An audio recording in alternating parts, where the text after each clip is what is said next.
আসসালামু আলাইকুম।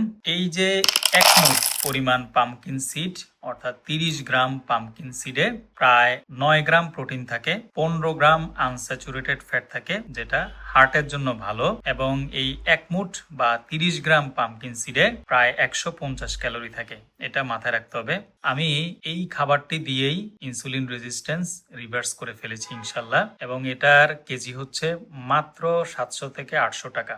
আমি কাঁচা কিনে তারপরে বাসায় এটা কিছুটা ভেজে নেই। এটার গ্লাইসেমিক লোড, গ্লাইসেমিক ইন্ডেক্স খুবই কম, এ কারণে এটার ব্লাড গ্লুকোজের উপরে তেমন কোনো প্রভাব নেই। এটা ডায়াবেটিস রোগীরা খেতে পারবে, যারা ইনসুলিন রেজিস্ট্যান্স রিভার্স করতে চায় তারা এটা অনায়াসেই খেতে পারবে। পামকিন সিডে ফাইবার থাকে, ম্যাগনেসিয়াম থাকে, জিঙ্ক থাকে, আয়রন থাকে, ফসফরাস থাকে, পটাশিয়াম থাকে, কপার থাকে, ম্যাঙ্গানিজ থাকে। সুতরাং বুঝতে পারতেছেন এটার অনেক স্বাস্থ্য উপকারিতা আছে। এখানে যেহেতু ম্যাগনেসিয়াম থাকে, এখানে ট্রিপ্টোফ্যান থাকে, যার কারণে এটা ঘুমে সহায়তা করতে পারে।